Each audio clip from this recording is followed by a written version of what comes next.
नमस्कार, आप देख रहे हैं इंडिया बोल रहा है। मैं हूं आपके साथ विवेक शांडिल्य। अमेरिकी सेना इस वक्त ईरान में एक बड़े ग्राउंड ऑपरेशन की तैयारी कर रही है। आज की सबसे बड़ी खबर आपको बता दें, डोनाल्ड ट्रंप की सोशल मीडिया पोस्ट ने अमेरिका से लेकर ईरान तक हड़कंप मचा दिया है। सबसे पहले आप तस्वीर देखिए और उस तस्वीर को समझने की कोशिश कीजिए। डोनाल्ड ट्रंप ने एक तस्वीर सोशल मीडिया ट्रुथ सोशल पर डाला है, जिसको अगर डिकोड किया जाए तो नतीजा सिर्फ एक ही निकलता है। अमेरिका ईरान में एक बहुत बड़े ग्राउंड ऑपरेशन यानी कि बूट्स ऑन ग्राउंड की तैयारी कर रहा है। लेकिन क्या इससे यह संकेत मान लिए जाए कि वाकई अमेरिका को ग्राउंड ऑपरेशन करने की जरूरत है, या अभी भी कोई तीसरा विकल्प बचा हुआ है? ईरान की धरती पर कदम रखना अमेरिकी सैनिकों के लिए किसी सुसाइड से कम नहीं माना जाएगा। यह एक सुसाइडल ऑपरेशन भी साबित हो सकता है, क्योंकि ईरान में घुसकर ईरान के असिमेट्रिक वॉरफेयर को चुनौती देना इतना भी आसान नहीं है। इसलिए ईरान ने भी अमेरिका को सीधी और बेहद खौफनाक धमकी दे दी है। ईरान के शीर्ष जनरल्स ने साफ कर दिया है कि अगर अमेरिकी सेना ने ईरान की धरती पर कदम रखा तो एक भी अमेरिकी सैनिक ईरान की जमीन से जिंदा बचकर वापस नहीं जाएगा। सबसे पहले आप जरा ट्रंप ने जो ट्रुथ सोशल पर फोटो शेयर किया है वो आपको दिखाते हैं, जो यह बयां कर रहा है कि अमेरिका ईरान में ग्राउंड ऑपरेशन की तैयारी कर रहा है।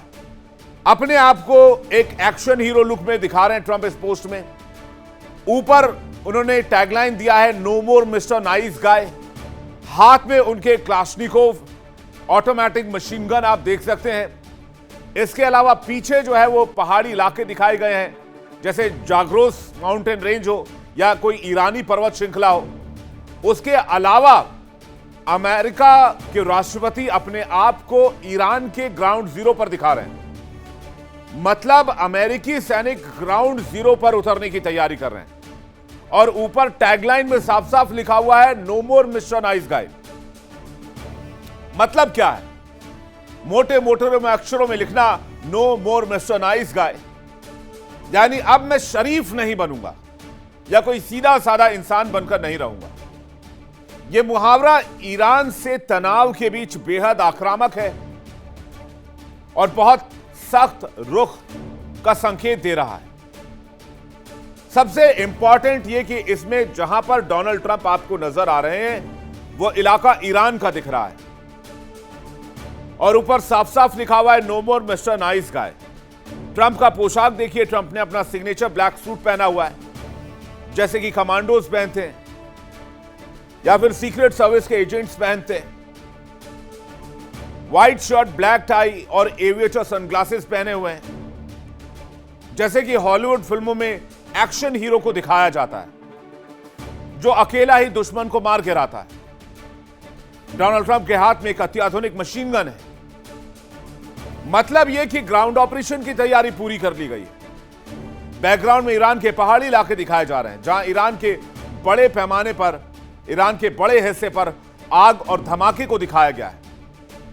ऐसा दिखाया गया है जैसे वो किसी वॉर जोन के बीच में खड़े हो, यानी ईरान की जमीन को वॉर जोन बनाने की तैयारी है। यह तस्वीर साफ साफ बयां कर रही है, अमेरिका ग्राउंड ऑपरेशन की तैयारी में लगा हुआ है।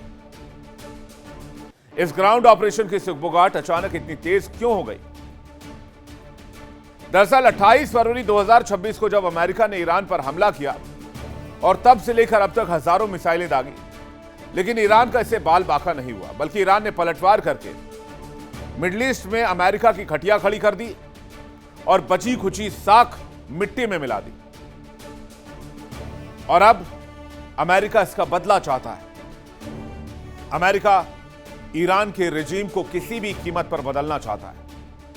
चलिए आपको बताते हैं अमेरिकी सेना के लिए ईरान में ग्राउंड ऑपरेशन क्यों सुसाइडल हो सकता है। अमेरिकी सेना के लिए ईरान में ग्राउंड ऑपरेशन बहुत मुश्किल है।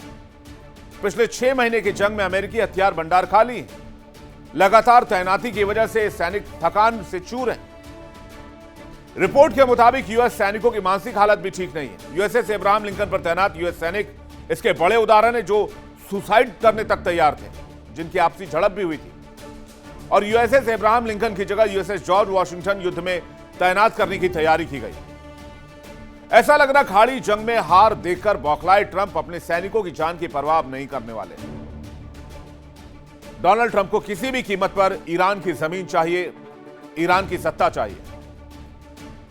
लेकिन इससे पहले जहां भी अमेरिका गया वहां से बैरंग ही वापस लौटा है, चाहे वो 6 महीने रहा हो, चाहे 1 साल रहा हो, चाहे 5 साल, 10 साल, 20 साल, 21 साल।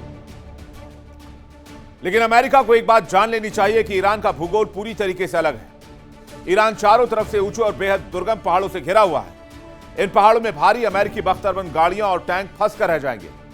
इसके अलावा ईरान का असिमेट्रिक वॉरफेयर, जिसमें ईरानी सेना को महारत हासिल है, वो ट्रंप के सैनिकों के लिए काल साबित होगी। इसलिए बूट्स ऑन ग्राउंड अमेरिका के लिए कोई सेफ विकल्प नहीं है। अगर तो अमेरिका कुछ भी सहने को तैयार है, बॉडी बैग्स भी सहने को तैयार है, तो फिर ठीक है। तो अमेरिकी सैनिक ईरान में जाएंगे, वो ईरान में वॉर करेंगे और उसके बाद अमेरिका की मर्जी को पूरा करेंगे। लेकिन अगर अमेरिका बड़े नुकसान को तैयार नहीं है, एक लंबे वॉरफेयर के लिए तैयार नहीं है, तो शायद अमेरिका को बूट्स ऑन ग्राउंड के बारे में सोचना नहीं चाहिए। क्योंकि ईरान को न सिर्फ उसकी आर्मी से सुरक्षा कवच मिलता है, बल्कि ईरान को कुदरती सुरक्षा कवच भी हासिल है। कैसे? ईरान का क्षेत्रफल लगभग 16.5 लाख स्क्वायर किलोमीटर है। पश्चिम और दक्षिण पश्चिम में जाग्रोस पर्वत श्रृंखला है। इराक की सीमा सटे इलाके में एक प्राकृतिक दीवार है। ईरान के उत्तर में अलबोर्ज की पहाड़ियां हैं। मध्य में दश्ते कावीर है और दश्ते लुत है, रेगिस्तान। सेना के लिए लॉजिस्टिक सपोर्ट बहुत मुश्किल हो जाएगा। भीषण गर्मी और पानी की कमी से यूएस आर्मी की मुश्किलें काफी बढ़ सकती हैं। ईरान में भारी टैंक और बख्तरबंद गाड़ियां चलाना भी मुश्किल है। स्थानीय कुर्द लड़ाकों का साथ दे सकता है अमेरिका, लेकिन जाग्रोस पर्वत के दुर्गम रास्ते अमेरिका के लिए आसान नहीं रहने वाले हैं। और इन दुर्गम रास्तों में ही ईरान के मिसाइल साइलोज बने हुए हैं, अंडरग्राउंड टनल्स बने हुए हैं। उसके नेटवर्क को भी अमेरिकी सैनिक नहीं जानते। अमेरिका के संभावित ग्राउंड ऑपरेशन को देखते हुए ईरान ने वार्न कर दिया है कि उनकी ग्राउंड फोर्सेस सीमाओं पर पूरी तरीके से मुस्तैद है और वो अमेरिकी फौज के सर काटने के लिए बैठे हुए हैं। क्या धमकी है ईरान की, वो भी आप देख लीजिए। ग्राउंड ऑपरेशन होने पर अपनी ही जमीन उड़ाने का ईरान ने ऐलान कर दिया। ईरान के ब्रिगेडियर जनरल मोहम्मद अकरमी निया ने चेतावनी दी है कि ग्राउंड ऑपरेशन हुआ तो हम अपनी ही जमीन पर बमबारी कर देंगे। जंग में अपनी ही जमीन पर बमबारी करना भी जायज है। मिलिट्री की भाषा में स्कॉच्ड अर्थ पॉलिसी इसे कहा जाता है। ईरानी सांसदों ने अमेरिकी सैनिकों को बंधक बनाने की भी धमकी दी है। कुवैत, बहरीन जैसे पड़ोसी देशों पर जमीनी हमले की भी धमकी दी है। यानी ईरान भी अपने आसपास के देशों में अलग अलग इलाकों में इन्वेजन कर सकता है, अपनी आर्मी भेज सकता है। जाहिर सी बात है, अगर ट्रंप ने अपनी सेना को ईरान में घुसने का आदेश दिया तो न केवल अमेरिकी सैनिकों के लिए एक सुसाइड मिशन बन सकता है, बल्कि मिडिल ईस्ट को हमेशा के लिए कभी ना खत्म होने वाली जंग में धकेला जा सकता है। तो सबसे बड़ा सवाल, क्या Donald Trump boots on ground के संकेत दे रहे हैं? अपने पोस्ट के जरिए पीछे से रिक्वेस्ट करूंगा फोटो जरूर लगाएं। बातचीत करने के लिए मेहमानों का बड़ा पैनल हमारे साथ जुड़ रहा है। Group captain D K. Pandey, defence expert, lieutenant colonel J S. Sodhi, defence expert, Firoz Mithiborwala बोरवाला, ईरान मामलों के जानकार, Ravi Karkara, geopolitical expert, USA live, और डॉक्टर राम श्रीवास्तव, विदेश मामलों के जानकार। बहुत स्वागत है आपका। सबसे पहला सवाल जो है मेरा रवि करकरा जी आपसे है। आप इस पोस्ट को जो देख रहे हैं इस वक्त आपके स्क्रीन पर, क्या ये एक मैसेज है कि अमेरिका ग्राउंड ऑपरेशन की तैयारी कर रहा है? ऊपर लिखा है नो मोर मिस्टर नाइस गाय। इसका सीधा सा जवाब जो ये है कि ट्रंप ने अपने आप को जीसस भी बनाया था। उसका मतलब वो नहीं है ना कि वो जीसस बन गया। तो जो ट्रंप जो है उसकी एक ये बहुत बड़ी प्रॉब्लम है, मैं आपको पहले भी बोल चुका हूँ, वो शॉक एंड ऑ उसकी स्ट्रैटेजी रहती है। शॉक करे और ऑ करे। और वो जो है अगेन सबको बड़ा क्लियरली पता है, जो हम लोग काफी बार अभी बात कर चुके हैं, कि किसी भी तरीके से अमेरिका ग्राउंड ऑपरेशन नहीं कर सकता है। और आपने बहुत बढ़िया रिपोर्ट दी है, और आपको जो आपने बड़ी बढ़िया तरीके से बताया कि क्या कारण है। क्योंकि ईरान और इराक में बहुत ज्यादा फर्क है, right? The terrain is totally different. और आगे जाके ऑनरेबल पैनलिस्ट जो हैं वो उसके ऊपर और भी ज्यादा टिप्पणी करेंगे और बताएंगे आपको डिफेंस पर्सपेक्टिव से कि क्यों बहुत ज्यादा डिफिकल्ट है ये अमेरिका के लिए। अब ट्रम्प का रहा बेसिकली मुझे लगता है कि पर्सनालिटी इशू है, क्योंकि वो एंटरटेनमेंट इंडस्ट्री से आते हैं, तो वो अपने बेसिकली अपना जो उनका बेस है उसको एंटरटेन करने की कोशिश कर रहे हैं। मतलब आप मुझे बताइए कि कौन सा प्रेसिडेंट इनकी हिस्ट्री में या दुनिया की हिस्ट्री में ऐसा ट्वीट करता है। और पहली बार तो हुआ नहीं ना, कभी कभी वो अपने आप को जीसस दिखाते हैं, कभी कुछ दिखाते हैं। तो मैं इसको लाइटली लेता हूँ, और इसको मैं, आज फ्राइडे है और मार्केट बंद होने वाला है, तो वो कुछ ना कुछ ऐसा करते हैं ताकि जो है मंडे को अगर मार्केट में कुछ ना कुछ वीकेंड में लगा रहे। और ये बहुत क्लियर है, इनकी स्ट्रैटेजी जो है अब बिल्कुल एक ओपन बुक की तरह हो चुकी है। पर मेरा जो from a Jio politics perspective, America बिल्कुल नहीं रिस्क लेगा, ना अभी लेगा, विच इज हमारा मिड टर्म है। उसके बाद जो है, उसके बाद भी कभी नहीं लेगा, क्योंकि आप ले ही नहीं सकते ईरान के साथ ग्राउंड ऑपरेशन में। क्योंकि अगर बॉडी बैग्स आए तो जहां पे, चाहे वो डेमोक्रेट्स है रिपब्लिकन्स है, जब भी, और आप पूरे हिस्ट्री में चले जाए, जब भी बॉडी बैग्स आए, चाहे वो वियतनाम है चाहे कुछ और है, आप अफगानिस्तान को भी ले लीजिए, वहां से तो भागे थे। और बाइडेन का आपने देखा क्या असर हुआ। I think under no circumstances ये ग्राउंड जो है, बूट्स ऑन द ग्राउंड है अभी भी। वो तो क्वेश्चन अभी तक आंसर नहीं हुआ कि उनके सीआईए वाले जो थे वो उन्हें क्या किया। तो क्या ये ऑप्टिक्स है, ड्रामा है। और वो एक किताब है नेओमी केलम की, शॉक डॉक्ट्रिन, एक शॉक और ऑ का जिनका स्ट्रैटेजी है वही है, और इससे ज्यादा मैं इसको लूंगा नहीं ज्यादा इसको, क्योंकि वही है, शेर आया शेर आया। और जब वो आएगा तब तक फिर लोग इसको सीरियसली लेंगे नहीं। धन्यवाद। डॉक्टर राम श्रीवास्तव, आप इसे कैसे देखते हैं सर? देखिए, मेरी नजर में तो ट्रम्प जो कुछ भी कर रहे हैं वो अपने पैर पे कुल्हाड़ी मार तो रहे हैं, लेकिन इसमें दो चीजें बहुत महत्वपूर्ण है। पहली चीज तो ये कि अरब के दूसरे देश जो अमेरिका के अम्ब्रेला में थे, उनको अमेरिका से विश्वास उठता जा रहा है।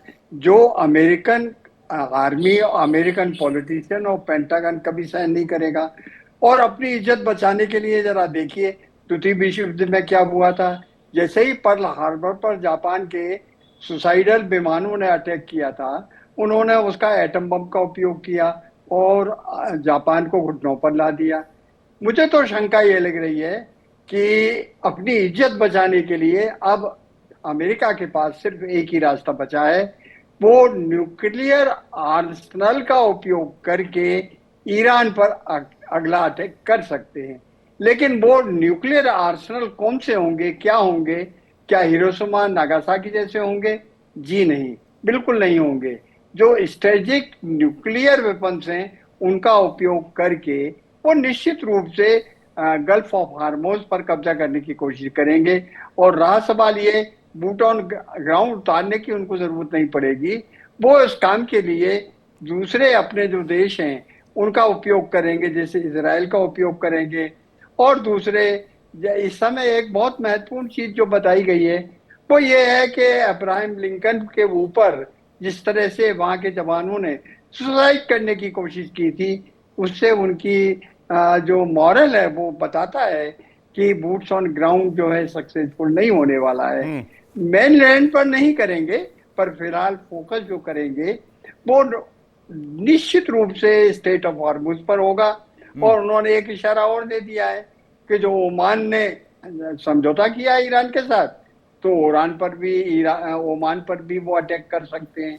इधर ईरान और कतर के बीच में $6 बिलियन जो है कतर ने उनको रिलीज कर दिए हैं।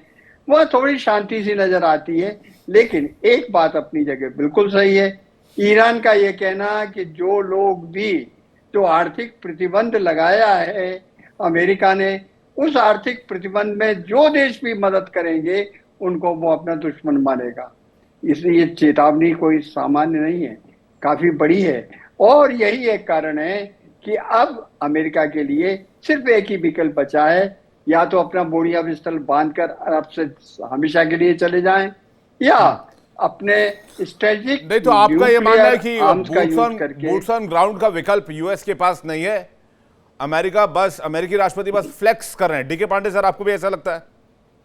मुझे तो पता नहीं क्यों इंट्यूशन सी हो रही है कि अमेरिकी राष्ट्रपति ऐसा कर देंगे, बूट्स ऑन ग्राउंड का ऑर्डर दे देंगे। जय हिंद, धन्यवाद संवाद में शामिल करने के लिए। देखिए, महत्वपूर्ण ये है कि कभी भी हम जब ऐसे ऑपरेशंस प्लान करते हैं जहां पर कि चैलेंजेस बहुत सारे हैं, तो हमें बहुत गहराई से और हर एक एस्पेक्ट को क्रिटिकली एनालाइज करना होता है कि क्या डिग्री ऑफ गेन होगा, क्या डिग्री ऑफ लॉस होगा, what is the degree of risk. जब तक हम पुख्ता तौर पर नहीं समझ जाते तब तक हम ग्राउंड ऑपरेशन के बारे में नहीं सोचते। अब महत्वपूर्ण ये है कि क्यों अगर ये तस्वीर जारी की गई है तो इसमें साफ जाहिर होता है, आपने बहुत अच्छा चित्रण किया वहां की ज्योग्राफी का, कि अरबोज और जो बाकी जाग्रोस उनके हैं, और दस्ता कबीर, दस्ता लट, ये सब इनके जो ज्योग्राफिकल फीचर्स हैं वो इराक को मदद करते हैं, उनकी सुरक्षा प्रदान करते हैं, जो कि एक प्राकृतिक नियम है। तो अब ऐसे हालात में ऑपरेशंस अगर होते हैं तो किस प्रकार सोचते हैं, तो कहा जो मिलिट्री पर्सन होने के नाते मैं साफ कह सकता हूं कि ऐसे मौके पर जब आपके पास टर्रेन हॉस्टाइल हो और आप इतनी मात्रा में जो है, क्यों, देखिए मैं एक और चीज यहाँ ऐड कर दूं कि अगर ग्राउंड ऑपरेशन प्लान करते हैं तो 5 लाख से 10 लाख की सेना उनको चाहिए होगी, और साथ में उनको लॉजिस्टिक सपोर्ट, असला, बारूद, और ये लगातार फीड करना, इतनी सारी चुनौतियां हैं जो कि संभव नहीं है वर्तमान परिस्थिति में, जबकि इतना लंबा ये जो है कॉन्फ्लिक्ट बढ़ चुका है। तो ऐसे मौके में क्या पॉसिबल है, क्या ऑपरेशन पॉसिबल है, जिसे कहा जाता है कि एम्फीबियन और कोस्टल ऑपरेशंस, यानी कि जो वहां पर जो खार द्वीप है, आइलैंड्स हैं, उनको टारगेट कर सकते हैं, क्योंकि जो ईरान की इकोनॉमी है इन आइलैंड्स पे बेस्ड है, उनकी जो सुरक्षा प्रणाली है, रणनीति है, वो इन आइलैंड के थ्रू जो है वो संचालित करते हैं।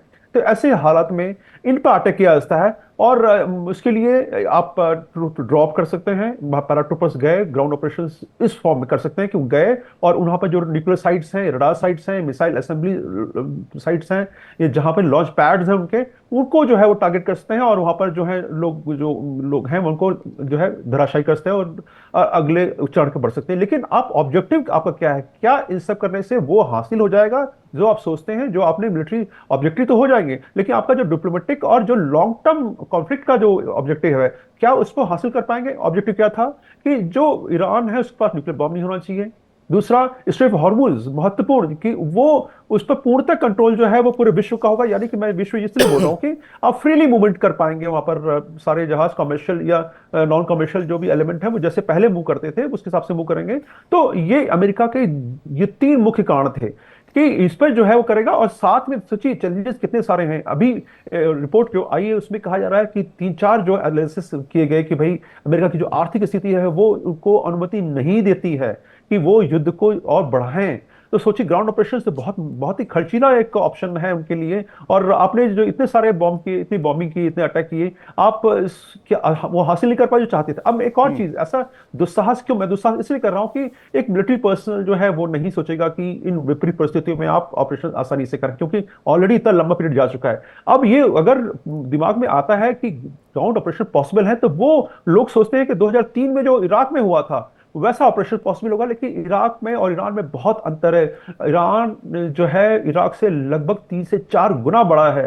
जो जैसा आपने कवर भी किया कि लगभग 1.6 मिलियन जो है उनका स्क्वायर किलोमीटर एरिया है, जबकि उनका 4.43 लाख ही था। तो ऐसे हालात में जो है पॉपुलेशन भी लगभग 3 गुना है ईरान।